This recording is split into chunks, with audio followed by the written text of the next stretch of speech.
الله وحده لا شريك له وأشهد أن سيدنا محمدا عبده ورسوله اللهم صل وسلم وبارك على سيدنا محمد الفاتح لما أغلق والخاتم لما سبق ناصر الحق بالحق ولا هادي إلى صراطك المستقيم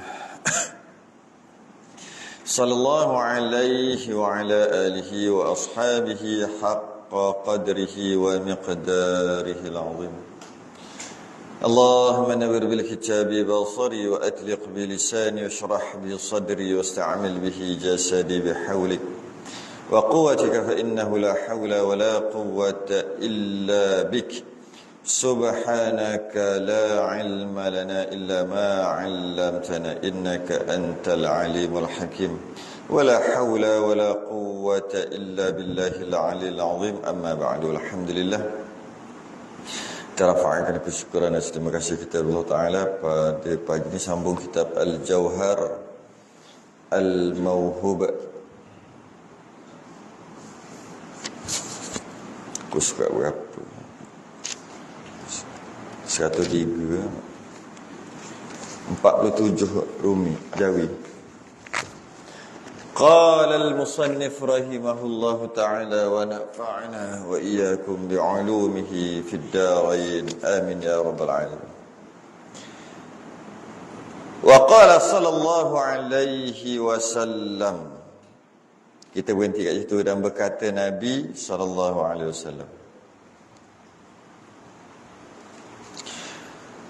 Man sallal bardaini fil jama'ati dakhalal jannatu bighairi hisab. Kita berhenti kat situ. Dan sabda Nabi sallallahu alaihi wasallam, barang siapa sembahyang dua bardain, sembahyang dua bardain, bardain, barat ni sejuk ni. Bardain dua sejuk lah. Dua sejuk. Sembahyang dua sejuk. Dua yang sejuk. Yakni sembahyang fajar. Sembahyang fajar, sembahyang subuh lah. Dan sembahyang asar berjemaah.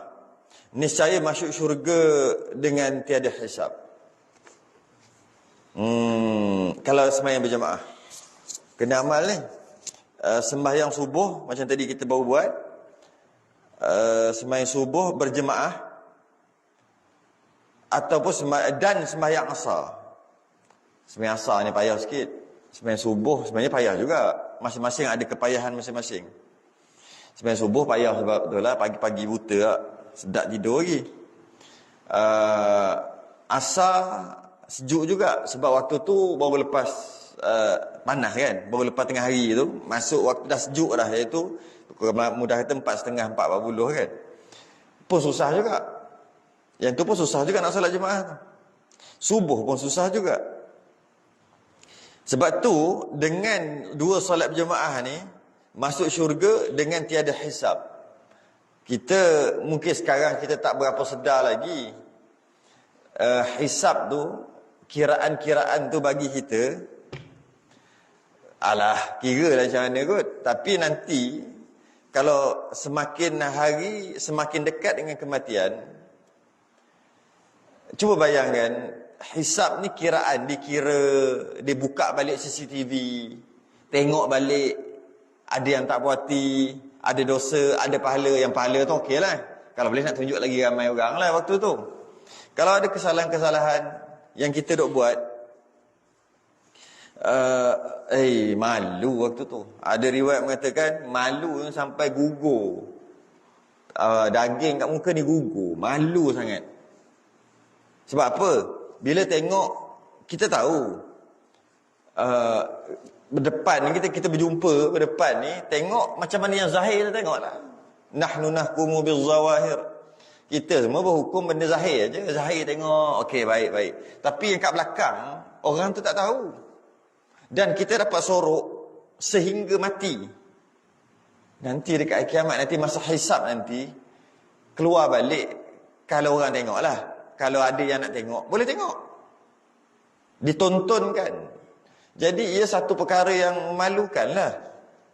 Jadi macam mana nak elak perkara tu? Antaranya adalah solat berjemaah subuh dan asar. Mudah-mudahan masuk syurga tanpa hisab. Kita tengok dalam TV, dalam berita, kita tengok dalam berita, dia kena tangkap, nak masuk mahkamah ke apa kan, nak kena tangkap gari, mesti dia tutup kepala, tutup muka, tutup. Ada yang pakai mah, ada tutup. Kenapa tutup? Malah dia gari dua-dua tu. Banduan tu gari dua-dua. Yang berita tentang dalam yang nak masuk berita ni tentang dia ni. Orang sebelah ni tak ada kena-kena. Sebab dia cuma digari bersama supaya payah nak lari kan gitu kan. Boleh gari dua. Supaya nak lari tu susah. Kalau katalah nak cari tajuk beritanya yang ini. Tapi sebab digari, orang lain pun kena masuk berita jugalah. Orang masuk, yang orang lain tu pun tutup kepala juga. Padahal bukan nak cerita pasal dia. Dia bukan orang terkenal pun. Tapi dia pun tutup juga. Sebab dia kata, kalau masuk TV ni, memang masuk TV pun. Wartawan ada. Habis, teruk aku ni. Ada jiran kenal. Kenapa dia takut sangat jiran kenal? Kenapa takut? Kan dia memang dah salah. Dah kena tangkap. Kenapa dia takut sangat tu? Ada orang yang tak tahu, akan tahu nanti. Dan dia akan dimasukkan dalam TV. Mungkin juta orang tengok. Dan di padang mahsyar nanti bukan juta, tak tahu nak sebut banyak mana, bilion, trilion, bilion, lion. Jadi, tak boleh tutup dah masa tu. Nak tutup macam mana? Nak tutup muka macam mana masa tu? Jadi, banyaklah caranya untuk mengelakkan daripada perkara itu berlaku. Antaranya, kita sendiri tak buka aib kita. Kita buat salah, Allah tutup aib kita, dan kita tak buka aib kita sebab Allah tutup aib kita. Kita tak buka. Sebab ada orang dia buka aib dia. Malah ada orang dia dengan bangganya dia buka aib dia. Aku dulu, sekarang ni aku taubat dah jadi orang AJK masjid dah. Tapi dulu kau cakap je. Anak dara mana? Tempat mana yang aku tak? Gangster aku ni tempat mana yang aku tak masuk kampung? Semua dia cerita balik dalam keadaan bangga. Itu dia buka balik aib dia. Orang tak tahu jadi tahu. Ada pula program-program yang cerita balik. Dia kena cerita balik kesalahan dia buat tu. Buka aib tu. Patutnya wajib dia tutup aib yang Allah telah tutup. Dan kalau Allah dah telah terbuka aib tu tak apalah. Memang semua dah tahu. Kalau Allah tutup, orang tak tahu, wajib tutup. Tutup aib sendiri tu kena tutup. Ada program tu pula suami isteri. Mungkin datang buat program motivasi. Isteri dia kena cerita kat suami dia apa-apa benda-benda kesalahan yang suami dia tak tahu. Kalau suami yang dah tahu tu tak apa. Suami pula kena cerita kat isteri kesalahan-kesalahan yang isteri tak tahu. Depan orang ramai. Ada? Itulah, sepatut aib tu ditutup. Ada pula, ini daripada barat, dia buat keliling ramai, 10-20 orang, masing-masing cerita tentang kesalahan masing-masing. Konon-kononnya atas dasar dah bertobat. Semua tu buka aib. Bila buka aib, maka Allah akan buka aib di akhirat nanti. Siapa yang tutup aib dia, maka Allah tutup aib dia ke akhirat nanti. Tutup aib diri sendiri ni. Macam tu juga dia tutup aib orang. Kata orang ni ada masalah dulu ni gini, tapi sekarang dah baik dah. Tutup tak cerita tentang aib orang. Pun Allah antara cara untuk Allah tutup aib kita sendiri kat padang mahsyar. Dan antara caranya adalah tak susah pun. Tak susah ke? Sembahyang subuh dan sembahyang asar berjemaah. Kan nampak macam tak susah, tapi susah tu. Kalau tak susah, ramai orang boleh buat subuh dan asar. Ramai orang boleh buat. Tapi orang tak boleh buat lah. Berapa yang terpilih? Berapa persen je yang terpilih daripada tempat ni? Yang subuh dengan asar. Maghrib tak kira. Maghrib, martabat solat berjemaah yang terakhir. Sebab yang paling senang untuk dibuat. Walaupun paling senang pun, tak penuh juga masjid. Itu yang paling senang. Dan sebab dinamakan keduanya sembahyang bardain. Kenapa namanya dua sembahyang bardain? Dua sembahyang sejuk. Yakni 2 sejuk kerana sembahyang akan keduanya pada 2 waktu sejuk pada siang hari, iaitu pagi dan petang. Malam sejuk, petang tu pun dah sejuk. Wa qala sallallahu alaihi wasallam, man syahida salatal jama'ati kataballahu ta'ala lahu dhahiban wa raji'an 10 jasanatin wa maha anhu 10 sayyi'atin wa rafa'a lahu 10 darajatin.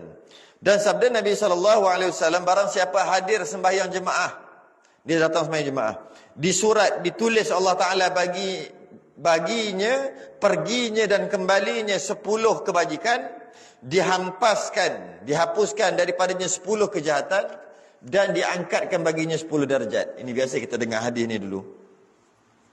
Maka kalau kita pergi solat jemaah,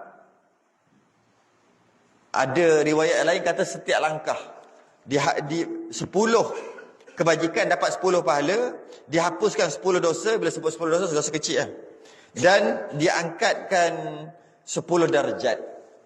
Wa qala sallallahu alaihi wasallam, la salata li jaril masjidi illa fil masjid. Dan sabda Nabi, tiada sembahyang bagi orang jiran masjid, yakni sembahyang yang afdal melainkan di dalam masjid. Secara umum Nabi kata, tak ada sembahyang bagi orang jiran masjid. Ini kalau mazhab lain dia ambil sampai situ aja.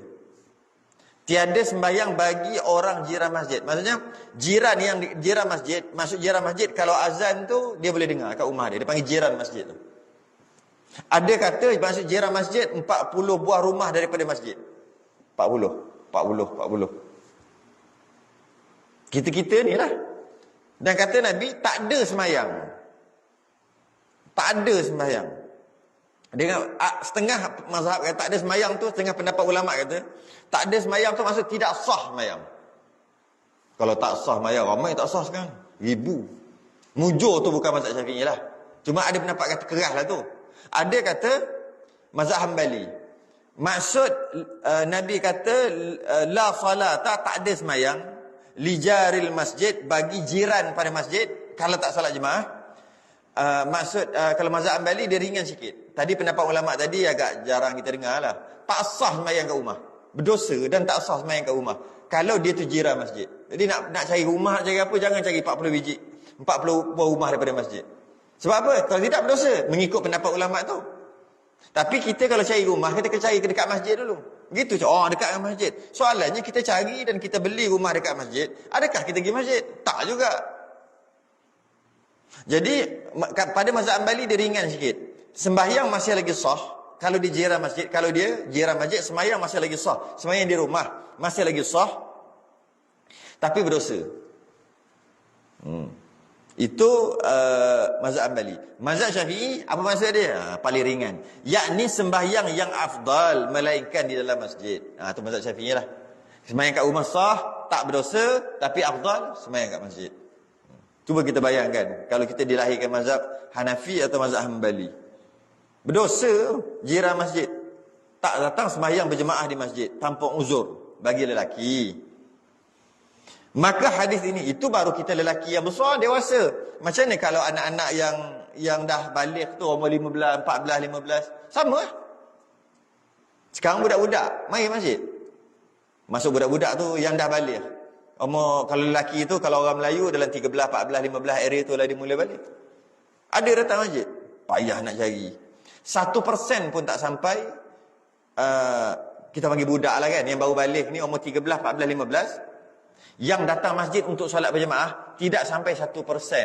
Ada kata di kajian secara umum 0.001%. Itu yang datang. Itulah generasi itu yang akan ganti nanti. Akan ganti generasi sekarang.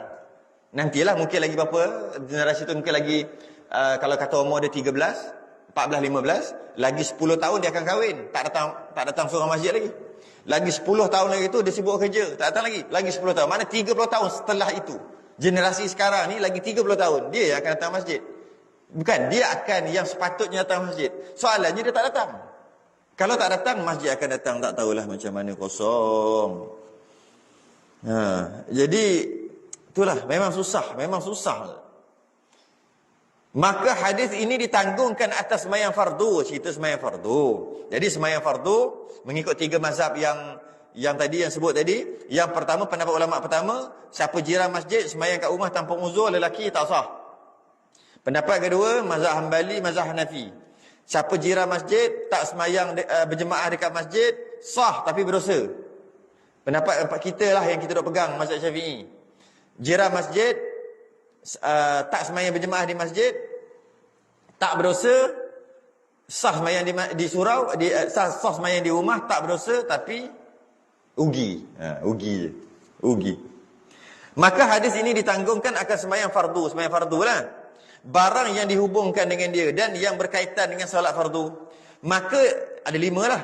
Maka diperbuat akan dia pada masjid itu afdal, itu yang terbaik pada mazhab Syafi'i. Dan barang yang lain daripada demikian itu, selain daripada sembahyang fardu, itu diperbuat akan dia di rumah afdal daripada diperbuat akan dia di masjid.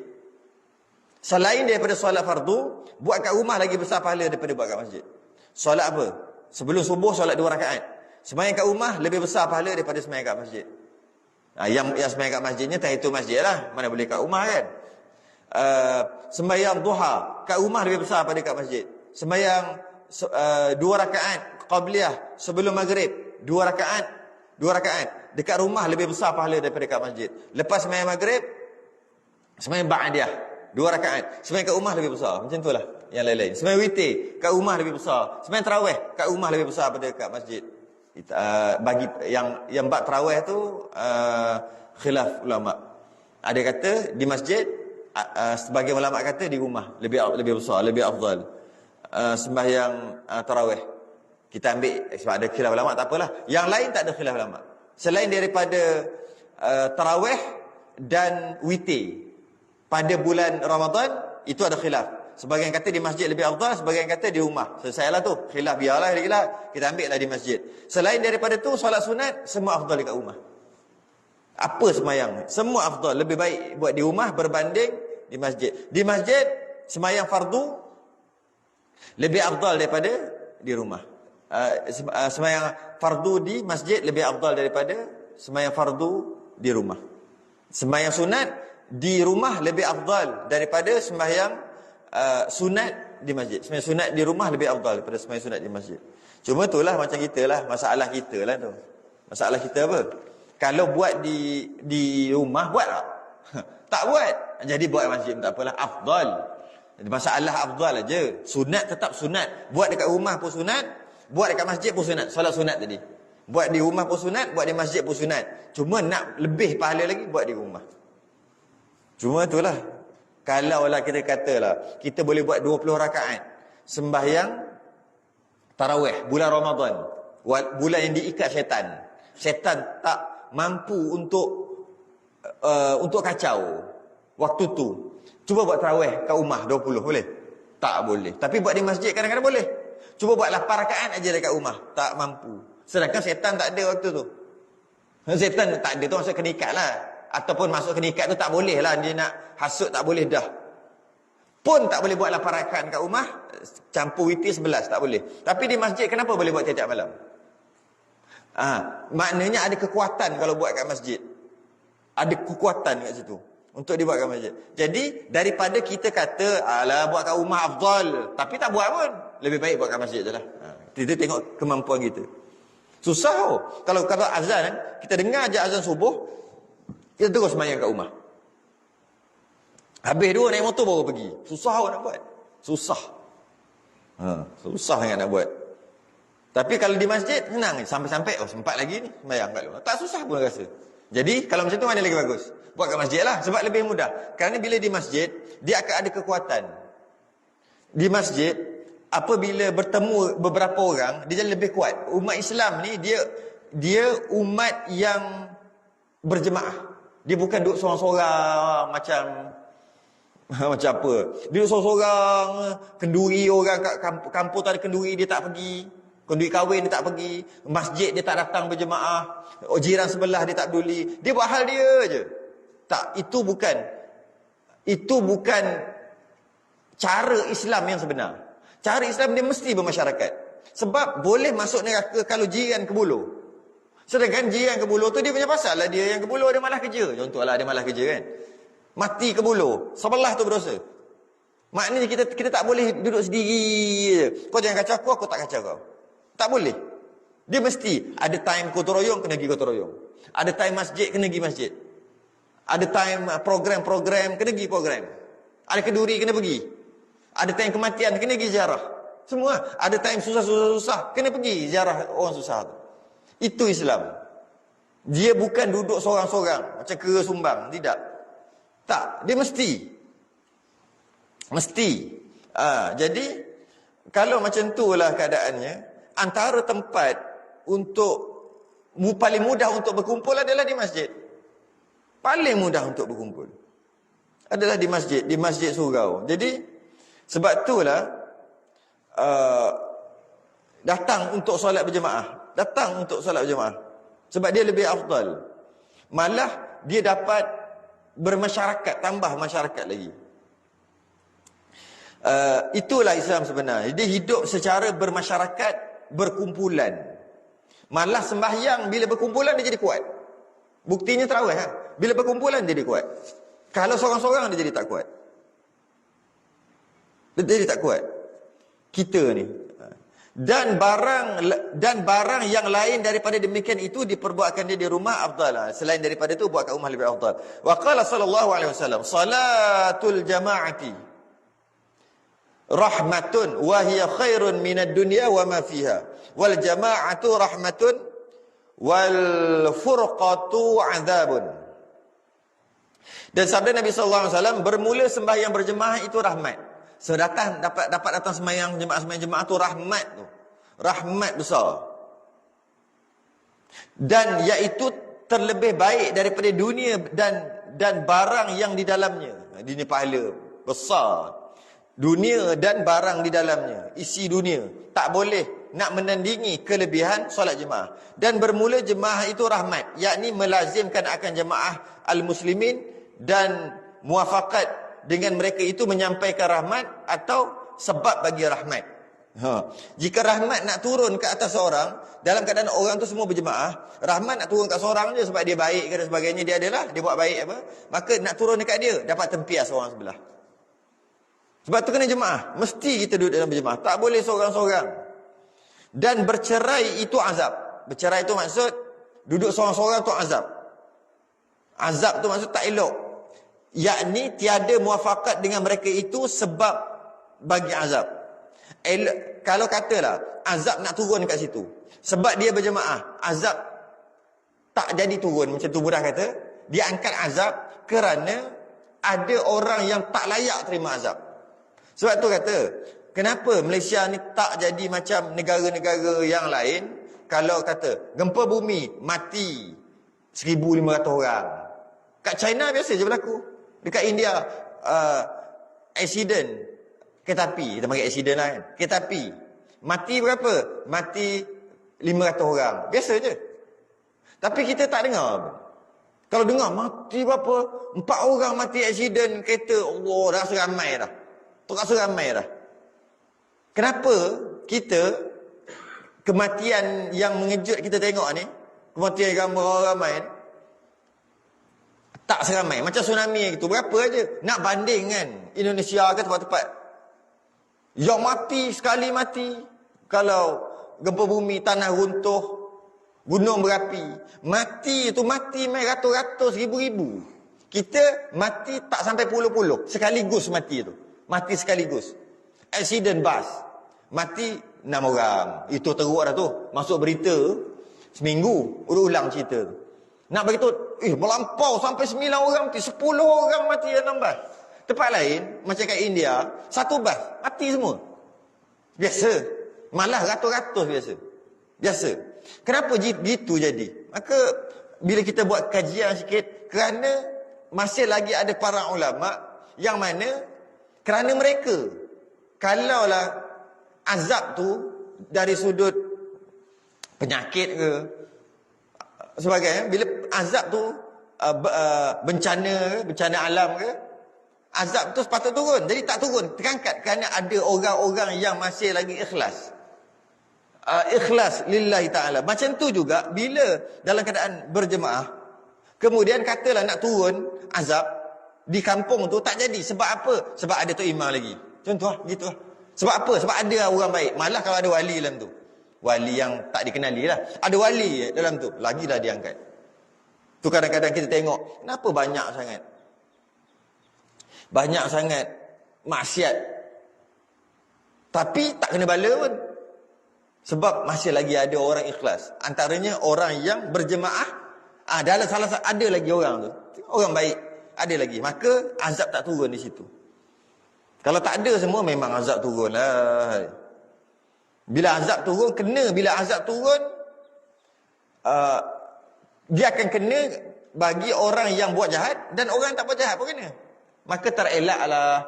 Sebab tu kalau sampai satu-satu tahap, bila orang-orang baik ni, dia tidak nahi mungkar, dia cuma amal ma'ruf je, suruh buat baik je, nahi mungkar dia tak ada.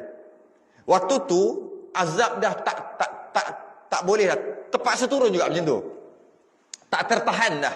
Walaupun ada orang baik, waktu tu orang buat jahat pun kena, orang buat baik pun kena. Contohnya ada orang baik tu, tapi terlalu banyak sangat. Contohnya zina secara terang-terangan. Itu antaranya. Bila zina secara terang-terangan, akan turun bala waktu tu, tak kira siapa dah kena. Sebab apa? Sebab benda tu benda terlalu besar. Tapi kalau benda-benda yang tak besar macam tu, yang tak ada daripada hadis, yang tak besar, tapi besar dari sudut dosa, cuma taklah sampai tahap azab tu turun kena dekat orang yang jahat dan orang yang baik. Tak sampai tahap, maka dia masih lagi tertahan azab. Sehingga satu tahap. Antara tahapnya apabila rasuah berleluasa. Tunggulah. Waktu tu azab tak tertahan. Orang baik kena, orang jahat pun kena sekali. Orang yang rasuah. Jadi adalah beberapa dosa yang bila tersebar, azab tak tertahan. Tapi secara umumnya, azab akan tertahan kerana ada orang baik kat situ. Malah lagi ramai ataupun lagi jahat ada orang di tempat itu, lagi alim ada orang kat tempat tu. Dia gitu, dia seimbang. Kita cakap, ramai jahat dia duduk kampung tu, duduk kawasan tu, duduk daerah tu, ada jahat. Maka dekat daerah tu ada yang teralim. Sebab dia memang seimbang. Kat mana ada orang paling jahat, kat situ ada orang paling alim. Nak bagi seimbang. Faidatun. Dibandingkan sembahyang berjemaah itu seperti air yang banyak, tiada menjadikan dia oleh kedatangan najis, melainkan mengubahkan rasanya atau warnanya atau baunya. Dia kata kat sini, sembahyang berjemaah tu umpama air yang banyak. Kan berjemaah kan ramai kan, air yang banyak. Okay? Kalau najis masuk dekat air yang banyak, dia kata kat sini, air tu kekal mutlak kalau tak berubah bau, warna dan rasa. Jadi itulah perumpamaan solat berjemaah. Solat berjemaah ni perumpamaan air yang banyak. Jika ketika sembahyang tu ada kesalahan kecil yang tidak membatalkan, tapi kurang pahala, kurang kualiti sembahyang, tapi dia sembahyang jemaah. Beberapa orang sembahyang dia cukup-cukup makan aja. Banyak masalah, tak khusyuk, berangan, bacaan tak sempurna yang tidak membatalkan. Nak kira dia cukup-cukup makan, cukup-cukup luluh je sembahyang dia. Tapi oleh sebab dia sembahyang ramai-ramai, dia dapat pahala macam sempurna juga. Ada sebut sini. Macam seolah-olah macam air yang banyak, najis masuk, kata air banyak satu kolah masjid ataupun 2 kolah. Jatuh tak cicak. Bila jatuh tak cicak, air tu kekal mutlak, ambil tak cicak tu buang. Tapi kalau satu baldi, satu tempayan air, jatuh tak cicak, tak boleh dah. Air tu air mutanajis, walaupun tak berubah air tu. Itulah perumpamaan sembahyang berjemaah dengan sembahyang seorang. Sembahyang seorang ada salah sikit, dah turun martabat sembahyang, kualiti sembahyang turun. Malah boleh jadi dengan sebab dia sembahyang seorang tu ada kesalahan menyebabkan batal sembahyang dia. Tapi kalau dia sembahyang jemaah, ada kesalahan-kesalahan tertentu yang sepatutnya turun martabat sembahyang, turun kualiti dia, tapi tak turun juga sebab dia sembahyang jemaah. Seumpama najis masuk dalam air yang banyak sebab ramai sembahyang. Dia sebut sini. Bersalahan air yang sedikit jadi najis ia dengan kedatangan najis, dan jikalau tiada berubah sekalipun. Air sikit ni sembahyang seorang lah. Betul, lagi ramai tempat tu sembahyang, lagi afdal, lagi bagus. Sebab lagi air tu lagi banyak. masuk najis tidak mempengaruhi status air tu, kekal mutlak sebab air banyak. Contoh air laut, masuk babi pun dalam tu bangkai babi tetap juga mutlak. Bukan dekat babi tu lah, dekat tempat lain, tepi-tepi tu. Tetap juga mutlak. Walaupun babi depan ni, ambil air ke sini, tak berubah, tak ada bau babi, tak ada bau warna, rasa tak ada. Boleh ambil wuduk walaupun babi duduk berjalan, bukan berjalan, babi duduk mati, bangkai dia. Sebab air banyak satu laut. Tapi kalau satu kolah, masuk babi, bangkai, berubah. Jadi begitulah perumpamaan. Lagi ramai tempat tu sembahyang, lagi besar. Bila jadi masalah kecil-kecil, malaikat tak tulis. Masalah kecil-kecil kesalahan kecil-kecil, malaikat tak tulis Sebab seumpama banyak air. Najis tidak boleh mempengaruhinya. Atau dikatakan adalah orang sembahyang, atau dikatakan adalah orang sembahyang, seorang diri itu seperti binatang yang asing daripada taulannya. Tiada kuat ia. Seumpama binatang yang bukan jenis berkumpulan. Kan ada binatang berkumpulan, ada binatang seekor-seekor dia kan. Seumpamanya binatang yang seorang-seorang, yang sembahyang seorang ni. Maka mudah diambil akan dia oleh harimau. Harimau datang senang dikejar. Bersalahan yang berhimpun serta taulannya. Bersalahan sembahyang berjemaah. Demikianlah syaitan kuat ia atas orang sembahyang seorang diri, dan tiada kuat ia atas orang yang sembahyang berjemaah. Syaitan kalau sembahyang jemaah dia kurang kuat sikit. Dia tak, kacau pun tak berapa nak berkesan. Tapi berkesan juga tak berapa. Tapi kalau sembahyang seorang, 10 ekor duk bertenggek atas kepala dia. Masuk ke hidung. Lepas tu terasa nak menguap. Masuk ke mulut pula. Masuk dalam darah. Masuk dekat kepala, kat otak ni. Setan ni dia boleh masuk kat dalam darah. Masuk kat otak, dia pun kacau, suruh fikir benda-benda. Jangan bagi khusyuk. Lepas tu masuk dekat lutut, bagi lutut rasa lenguh-lenguh. Buatlah, buat hal lah. Dia buat masuk kat mana lagi? Ada masuk kat tekak.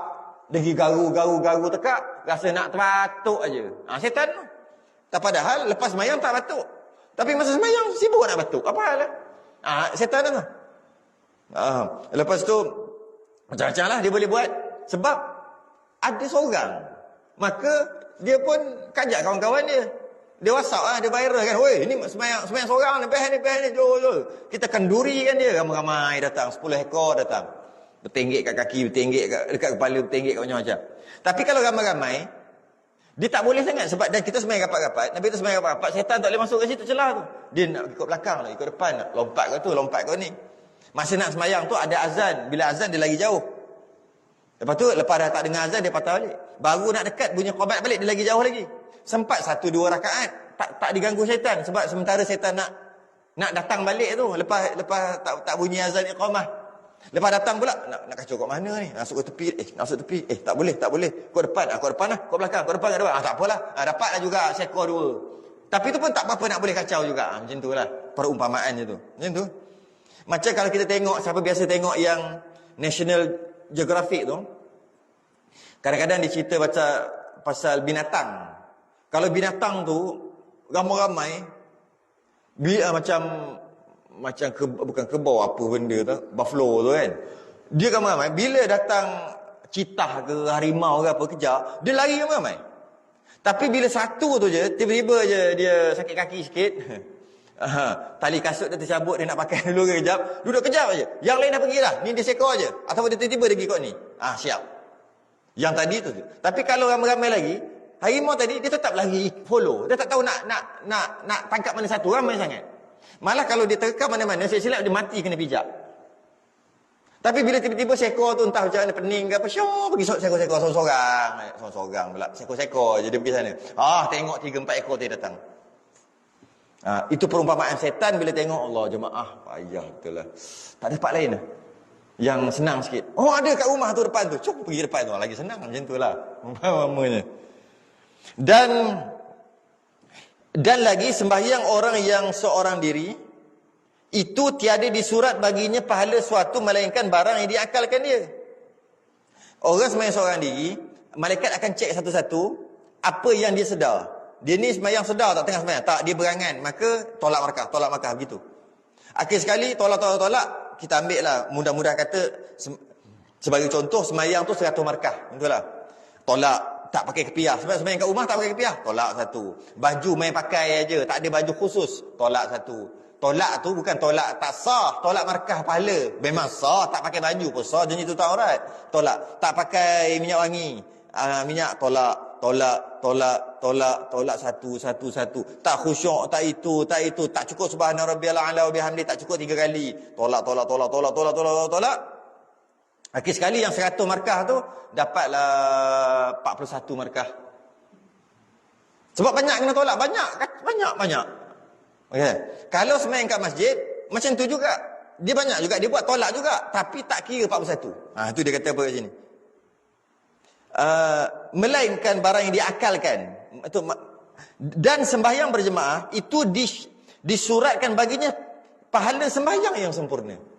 Dia dapat pahala 100 walaupun dia berangan, walaupun dia tak pakai minyak wangi, walaupun dia tak pakai, dia adalah buat yang tolak markah tu. Sembahyang pun lembek, bismillah alhamdulillah, macam nak tak nak sembahyang. Tolak markah tu kalau kat rumah, tapi kalau solat jemaah tak tolak, tetap dapat 100 juga. Ni tu perumpamaan je pahala 100 tu. Dan kata Imam Razi, ia nakal daripada setengah ulama, sembahyang berjemaah itu hablullah yang disurat akan kita berpegang dengan dia seperti firman Allah. Dan kata Imam Razi, setengah ulama kata sembahyang berjemaah tu hablullah, tali Allah. Seperti firman Allah Ta'ala, wa'tasimu bihablillahi jami'a wa la tafarraqu. Ada sambung tapi dalam kitab tak tulis. Wa'tasimu bihablillahi jami'a wa la tafarraqu. Dan berpeganglah olehmu dengan tali Allah, yakni agama Islam, dan jangan kamu berpecah. Maka dinamakan dia tali, hablullah, tali Allah, kerana jalan yang sebenar itu sangat picik. Kerana jalan sebenar itu sangat sempit. Dan senyata telah gelincir padanya kebanyakan makhluk. Bagi barang siapa yang berpegang dengan tali Allah, maka senyata sejahtera daripada tergelincir. Dalam sembahyang tu, maksudnya nak betul-betul dapat sembahyang seorang-seorang tu susah, memang tergelincir. Tak boleh nak dapat sempurna, memang akan tergelincir. Nak cepat habis, banyak yang tinggal, yang sunat-sunat, macam-macam, maka mudah tergelincir. Jadi berpeganglah dengan tali Allah dan jangan berpecah. Apa maksud berpegang dengan tali? Sebagai ulama kata, solat jemaah. Okay. Dan lagi sabda Nabi SAW, telah menjadi Allah SWT, Allah telah jadikan akan satu dusun di dalam syurga. Taman, dusun tu taman dalam syurga. Dikatakan baginya Madinah Al-Jalal, nama tu. Siapa nak taman dalam syurga, nama taman tu Madinatul Jalal. Dan padanya mahligai. Dalam Madinatul Jalal tu ada mahligai, ada istana. Dikatakan mahligai uzmah, yang sangat gah. Dan padanya satu rumah. Dekat mahligai tu ada satu lagi rumah, dikatakan baginya Baitur Rahmah. Dan padanya 4,000 sarir. Sarir ni katil. 4,000 katil. Cuba bayangkan besar manalah rumah tu. 4,000 katil. Di atas tiap-tiap sarir tu 4,000 hurul ain. Ambil atas satu katil tu ada 4,000 bidadari. Hurul ain, bidadari. Hurul ain ni sesuatu yang bermata comel, macam itulah asalnya. Tapi maksudnya hurul ain ni adalah bidadari. Tapi asalnya sesuatu yang bermata. Sebab tu kalau perempuan bila buat lukisan, mesti dia buat mata tu besar, nampak comel. Gitu. Mata macam mana tak nak cakap. Dia ambil perumpamaan tu lah. Jadi 4,000 ada bidadari atas tu. Dan padanya barang yang tiada melihat oleh mata. Tak pernah tengok macam tu punya bidadari. Tak pernah tengok macam tu punya katil yang banyak. 4,000 katil. Tak pernah tengok rumah yang macam tu, tak pernah tengok mahligai yang macam tu. Allah. Okay? Dan tiada mendengar telinga, dan telinga tak pernah dengar cerita tu. Macam mana punya hebat, lawa macam mana bidadari tak tahu lah, tak pernah dengar. Dan tiada terlintas atas hati, tak pernah pun teringin terlintas. Yalah, dalam syurga kan semua tak pernah ni. Sembah seseorang. Ya Rasulullah, bagi siapa tu? Tu untuk siapa? Sabdanya, bagi orang sembahyang 5 waktu berjemaah. Bagi orang sembahyang 5 waktu. Jadi sembahyang lima waktu. Lepas tu ada orang perempuan tanya, habis perempuan macam mana? Tak ada bidadara? Tak ada. Tak ada, jangan buat hal, tak ada bidadara. Sebab bidadari untuk lelaki. Dia dalam syurga, apa yang kita suka di dunia, itulah kita dapatkan syurga. Cuma, dia punya grade tu, grade A yang tak pernah terfikir. Kita suka apa? Kita suka makan apple. Dekat syurga ni nanti adalah apple. Tapi apple bukan macam ni, apple grade A. Cuma tak pernah terbayang. Sedap tu tak pernah terbayang. Macam itulah, apa orang lelaki suka dekat atas dunia? Perempuan. Sebab tu ada bidadari. Paling suka. Sebab tu ada bidadari dekat syurga. Apa yang dia suka? Perempuan, dia tak suka, dia bukan paling suka lelaki, dia paling nak suka benda lain. Dia suka baju-baju comel-comel, dia suka pinggan mangkuk. Nanti dapatlah pinggan mangkuk. Macam tu lah kot. Apa-apa yang dia suka, dapatlah nanti. Dia di syurga, apa yang kita suka, yang itu yang ada. Sebab tu tak ada pernah kisahnya bidadara. Kalau perempuan aja di syurga mesti dikahwinkan dengan orang juga. Maksudnya kata, perempuan tu dia meninggal dalam keadaan tak berkahwin. Nanti dia di syurga nanti dia akan kahwinkan dengan orang yang lelaki yang tak kahwin juga, yang tak ada isteri. Walaupun lelaki tu tak ada isteri, bidadari berjuta. Banyaknya. Waktu tu paling lemah, paling kurang satu orang tu 70 horsepower. 70 kuasa kuda horsepower. Itu paling bawah tu. Yang jenis tak buat sembahyang sunat. Jenis tak puasa sunat, tak ada sedekah, buat yang wajib-wajib aja. Tu pun 70 horsepower. Kita ni yang lepas sunat. Lepas sembahyang ada sedekah banyak, itu tak tahulah berapa ribu horsepower. Jadi jangan risaulah ada 4,000 hurul ain pun. Don't worry. Bukan 4,000, 40,000 pun. Dan riwayat Abdul Rahman bin Auf radhiyallahu an. Ni saya pernah cerita dulu kat sini ni. Bahawasanya datang baginya perniagaan di Mesir 400 dengan muatannya 400 unta. Pernah cerita lama dulu kat sini saya ingat lagi. Pernah cerita, tapi masa tu cerita aja. Yang ini maksud cerita yang ini kita baca kitab. Abdul Rahman bin Auf orang yang pandai berniaga. Ketika dia datang Madinah, dia tak bawa barang yang dekat Mekah. Semua harta dia kalau dia bawa, kantoi nanti orang dapat tahu. Bila orang dapat tahu akan bunuh orang Islam waktu tu. Jadi dia pergi macam nak keluar gimana? Macam nak keluar pergi kerja macam tu. Tapi keluar terus pergi ke Madinah, hijrah. Tak bawa. Dia bawa duit yang mana boleh dalam poket, borang poket macam tu aje. Yang tak nampak macam pindah. Habis semua harta tanah semua, harta-harta dalam negeri, luar negeri semua dia tinggal. Unta-unta dia bawa unta seekor lah. Okey, sampai-sampai yang mana sempat dia, yang mana harta-harta yang dia bawa, daripada sedikit duit yang dia bawa tu, pertama sekali dia pergi pasar. Lepas dia pergi pasar, sekejap aja dah dapat berniaga. Dia beli unta kat situ juga. Lepas tu dia bawa balik, dia pergi basuh, mandi, bagi cuci. Lepas tu dia letak aksesori. Dia letak unta punya tapak, aksesori letak apa, pelana, letak itu buat comel-comel dia punya, tak tahulah macam mana. Letak sini, lepas tu pergi jual, dapat untung. Kejap je. Lepas tu beli lagi, apa boleh buat berniaga. Beli lagi. Akhir sekali, sehingga satu tahap dia dah import export dah pula. Sekejap je import export. Yang mana dia mengimport 400 ekor unta, bukan import unta, barangan dekat di atas 400 ekor unta ke Mesir. Tu 400 ekor unta. Penuh muatan ke Mesir. Dia pergi ekspor. Bila sampai dia jual kat sana, dia ambil barang sana yang tak ada dekat Mekah Madinah ni. Dia penuhkan, janganlah balik muatan kosong. Penuhkan kat sana, buat balik pula. Dah dapat duit kat sana, kemudian beli barang, penuhkan. Perbezaan tu, itulah untung lah. Buat balik pula, balik jual kat sini. Kenapa jual dekat tempat dia? Sebab kat tempat dia tak ada barang tu. Tak kisahlah tembikar ke apa ke, baju ke. Tu cara berniaga. Kalau kita ada lori kan, nak pergi hantar kat mana ni? Nak hantar kat Johor, barang-barang. Ada orang nak pindah rumah. Tak apalah, mahal tu, RM1,000. Okay. Balik tu macam mana balik tu? Sebelum pergi tu, cari yang balik tu. Biarlah pergi balik ada muatan. Janganlah balik kosong. Gitulah. Jadi, dia bawa pergi ke Mesir barang-barang daripada Madinah tu, yang tak ada dekat Mesir. Lepas dah laku semua, mula-mula cara dia jual macam mana tau? Cara berniaga, cara Nabi dia panggil. Nabi yang ajar Abdul Rahman bin Auf berniaga. Cara Nabi. Mula-mula jual ikut harga pasaran. Macam biasa jual. Jangan kacau pasaran. Jual biasa. Dapat modal aja, lelong. Tu je cara dia. Dengan niat, lelong tadi, dengan niat, bagi orang yang tak cukup duit, orang miskin, dapat juga berasa. Habis, orang kaya macam mana? Orang kaya dia memang duit. Dan dia memang nak awal. Kan orang kaya sikit-sikit, keluar model baru, dia beli dulu kan. Tu kaya bagi ya.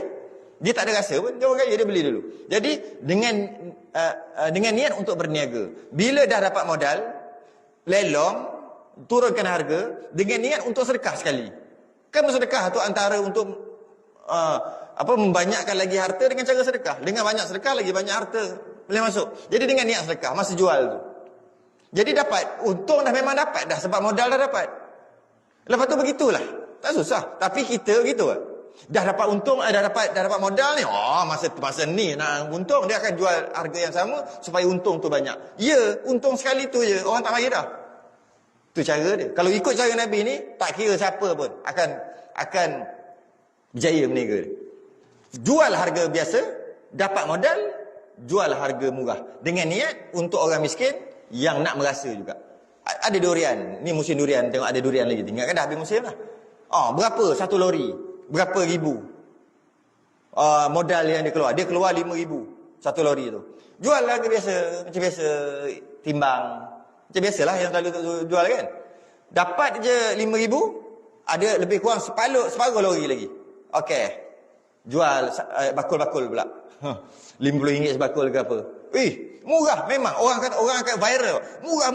Murah ketika lelong tu. Jadi bila ada lori kedua datang, orang dah datang siap-siap dah. Tapi belum lelong lagi. Nantilah tunggulah insya-Allah dalam 2-3 hari lagi baru kita lelong sebab sekarang ni baru buah baru. Orang tahu dah. Jadi orang yang nak beli murah tu dia tunggu je dulu. Orang yang tak kita nak yang fresh. 2 hari, 3 hari tu fresh. Beli awal. Duit ada kan. Akhir sekali, semua untung. Orang yang jual untung, orang yang beli pun untung. Itu cara dia. Jadi bila 400 ekor unta pergi dengan muatan balik daripada Mesir, maka keluar ia mendapat akan dia pergilah buat audit. Apa? Okey dah. Dia buat audit. Okey, barang ni untung berapa banyak dia buat audit. Siapa ni Abdul Rahman bin Auf? 400 ekor unta. Kalau sekarang 400 biji hailak. Sebab nak kata lori tu besar sangat. Unta tak boleh muat barang dalam lori. Terpenyek unta tu. Kita ambil hailak. Hailak tu, satu hailak tu mungkin boleh satu unta. Okey, 400 ekor unta tu perumpamaan kita berniaga 400 hailak duk pergi balik hantar barang berniaga. Macam agak-agak kita ni apa? Jutawan nak. Kalau macam tu punya berniaga. Itulah Abdul Rahman bin Auf. Okey. Maka keluar ia mendapatkan dia. Dia buat audit lah masa dah sampai. Maka lambat berpalingnya hingga luput akan dia takbiratul ihram serta Nabi SAW daripada semayang fajar, semayang subuh. Malam tu sampai, dia buat audit tak tidur sampai subuh. Masuk subuh, sikit lagi nak audit. Lagi dua ekor lagi. Sikit lagi. Okey, Siap, dia pun pergi. Maknanya lebih kurang mudah-mudah kata sekarang ni, dah 15 minit masuk waktu subuh, baru dia pergi semayang. Untuk berjemaah dengan Nabi. Sampai-sampai, lega. Lega kenapa? Nampak berdiri lagi. Maknanya, baru takbir lah. Pergi sampai-sampai, rupanya Nabi dah baca surah. Dia pun takbir, tiba-tiba, imam rukuk. Tak sempat masbuk lah kita panggil kan. Tak sempat habis Fatihah, imam rukuk. Dia pun rukuk. Mudah kata masbuk lah. Kita tengok cerita dia ni. Dan mendapat ia akan Rasulullah SAW di dalam rukuk pada rakaat pertama. Maknanya tak tambah rakaat, dia tak berkurang rakaat. Imam salam, dia salam nanti. Bukannya dia dapat tahiyat akhir. Dia pasti lagi dapat, cuma tak sempat baca Fatihah habis je. Masbuk lah. Okey, imam dah rukuk, dia Allahu Akbar terus rukuk, macam tu je. Tapi masih lagi, kalau kita apa? Lega tak? Tengok. Maka tak kala selesai ia daripada sembahyang, bersedekah ia akan 400 unta yang datang di Mesir itu sekaliannya dalam fisabilillah. Dia rasa punyalah menyesal. Tak dapat. Bukan masbuk rakaat kedua. Bukan tahiyat akhir nanti lepas imam salam kena tambah 2. Bukan sampai-sampai imam tengah wirid dah. Bukan. Menyesal dia cuma tak dapat takbir dengan imam. Imam takbir, dia takbir. Tak dapat tu je. Sebab 15 minit. lambat contohlah. Tapi masih lagi tak tambah rakaat. Imam salam dia salam. Dia punya menyesal sebab engkaulah unta. Oh macam tu dia kata. Sebab engkaulah infak fi sabilillah. 400 ekor unta. Maknanya 400 biji hailak. Berapa juta, berapa tu? Satu hailak berapa? 100 ribu kalau kita kira. Berapa, kira tak reti. Juta, berapa juta. Macam tu aja. Sebab kau lah aku tak dapat takbir dengan imam. Kita pernah tak dapat takbir. Sebab apa tadi? Sebab basuh kereta. Tak payahlah kereta main sedih ke BM tu, tak payahlah. Kita ambil lah Myvi baru beli. Myvi baru. Cukup lah. Advance Myvi. Berapa ribu je. Basuh. Sembahyang maghrib, tak payah habis subuh lah sembahyang maghrib. Basuh, dah masuk waktu ni. Sikit lagi. Sikit. Masuk dalam, ambil uduk apa semua. Dah datang, imam dah rakaat ketiga. Allah, sebab kau lah Myvi. Esok, infak. Ini. Tak ada, tak rasa menyesal. Alah, paling kurang. Lepas habis sembahyang, menyesal ni. Sebab dapat rakaat ketiga ke, dapat rakaat kedua ke, tak dapat takbir dengan imam. Menyesal. Ambil duit dalam poket, RM10, masuk tabung. Tu je pun tak mampu nak buat.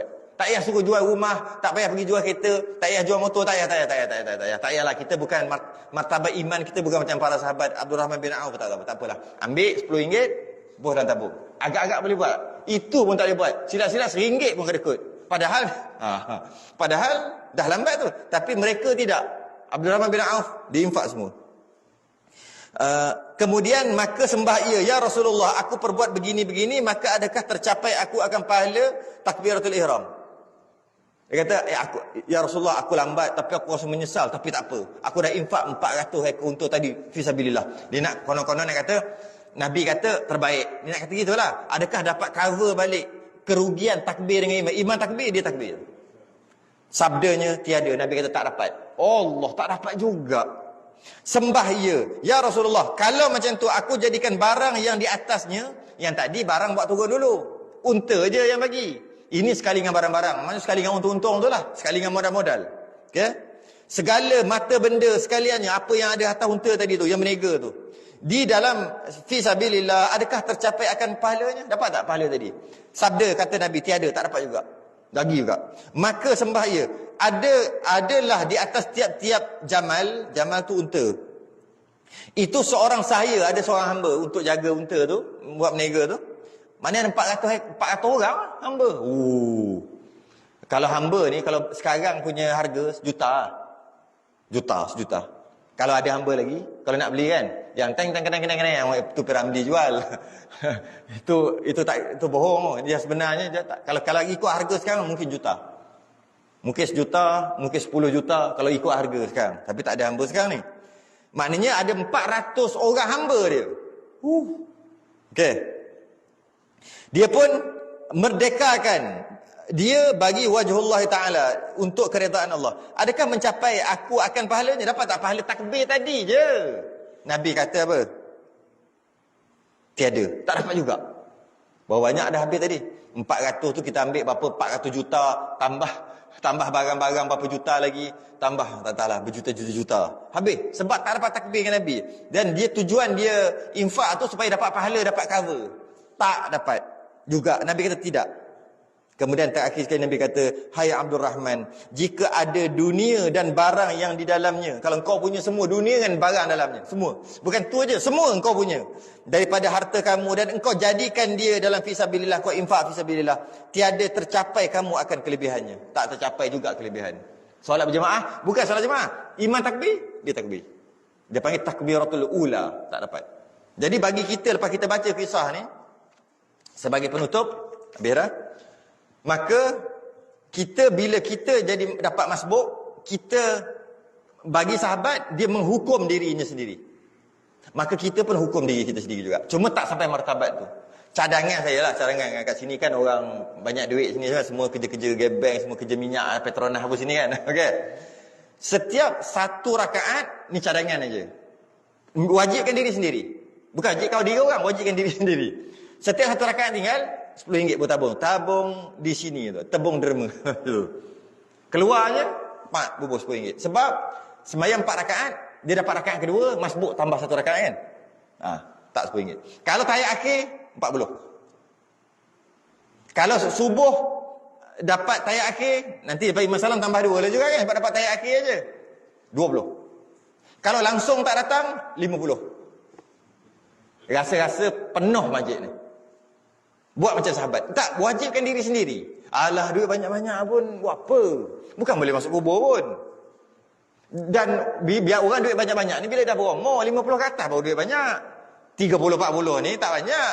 Dah 50 ke atas nak makan apa sangat? Sakit itulah, gaut lah, cik manis lah, yang tinggi. Tak ada apa pun. Seronok tengok angka tu naik. Oh, naik dah. Naik dah. Oh, pencing masuk dah. Tengok, itu tu je. Tak ada anak. Jadi masuk lah. Masuk. Jadi kita memaksa diri kita untuk menghukum diri. Seumpama kita ni salah. Istilah dia panggil hasanatul abrar, sayyiatul muqarrabin. Bagi kita salah. Sedangkan ia tak salah. Tapi bagi orang lain tak salah pun, mana berdosa. Dapat rakaat ketiga dosa? Tak dosa. Tapi kita salahkan diri kita. Aku salah. Maka dengan salah tu sebab apa? Sebab aku ni mata duitan kan. Suka sangat duit. Nah, ambil yang aku sayang. Gitu patutnya. Itu cadangan. Maka yang pertama, kaya masjid ni. Itu yang pertama. Banyak duit, banyak program boleh buat. Satu. Yang kedua, kita bersedekah. Pahala tu. Yang ketiga, agak-agak bila dah selalu asas masuk RM10, RM20, RM10, RM20, agak-agak tinggal lagi tak? Tak ada. Tak tinggal lah kita sayangkan duit. Okeylah, tak tinggal solat jemaah. Kan bagus. Mana-mana pun untung. Kedekut sangat duit, untung dapat solat jemaah, tak tinggal. Tak apalah, nanti aku bagilah. Baguslah. Walaupun tak datang solat jemaah, boleh masuk tabung. Dua-dua untung. Datang pun untung, tak datang pun untung. Kalau kita buat gitu. Itu cadangan. Kalau kata tak mampu kami nak RM10, buat RM1. RM1 mampu mampu buat RM1. Nanti terasalah. Masuk. Kalau tak datang langsung RM5. Gitulah. Dapat 4 rakaat, dapat tahiyat akhir RM4 gitu. Wallahu alam. Kita masuk bab yang ke-10, habis dah bab ke-9. Alhamdulillah. Masuk bab yang ke-10 pada menyatakan kelebihan hari Jumaat. Pula dah hari Jumaat. Apa kelebihan hari Jumaat pula? Dan hukum hakam, bukan kelebihan aja kita ni. Kita ni kelebihan, lepas tu hukum hakam. Itu yang seronok.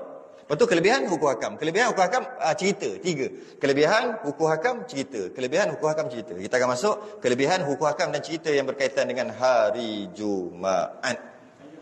Ya.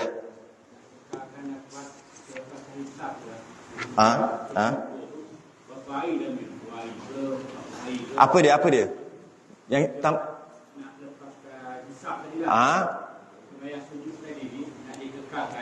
sembahyang yang tadi tu 40 berturut-turut. Bila satu je gagal, mula yang satu balik. Dia 40. Apa saja 40 hari berturut-turut tu. Sama juga nak solat jemaah yang dinamakan. Aku orang selalu solat jemaah. Tak boleh cakap lagi. 40 hari berturut-turut tak? Jika 40 hari berturut-turut, baru boleh dikatakan orang yang sembahyang berjemaah. Jika tak berturut-turut, dipanggil orang sekali-sekala sembahyang jemaah. Dia kena 40 hari berturut-turut. Itu 40 hari. Kalau boleh buat, subuh pun sama juga. Orang kata, aku selalu sembahyang subuh lah. Tengok 40 hari berturut-turut tak? Jika tidak, dia nama sembahyang subuh berjemaah sekali-sekala. Kalau 40 hari, baru namanya orang yang mengekali ataupun istiqamah. Nak dapat istiqamah 40 kali. Berturut-turut. Alah, kita boleh buatlah kat Mekah. Subuh kita datang kat Mekah berapa? 2 jam sebelum. Boleh buat kat Mekah. Solat jemaah boleh buat kat Mekah. Kat Mekah kat sini sama je. Tapi tak boleh buat kat sini. Kat Mekah boleh buat. Kat Mekah hari-hari Masjidil Haram. Dekat sini, haram juga. Haram ada kat masjid. tak nampak muka dia. Haram sungguh. Wallahualam. Kita sudah dengan tasbih kafarah dan surat Allah subhanakallahumma hamdika asyhadu an la ilaha illa anta astaghfiruka wa atubu. Bismillahirrahmanirrahim. Al-'asri insana lafi khusr illa alladhina amanu wa 'amilus shalihat. Assalamualaikum warahmatullahi wabarakatuh.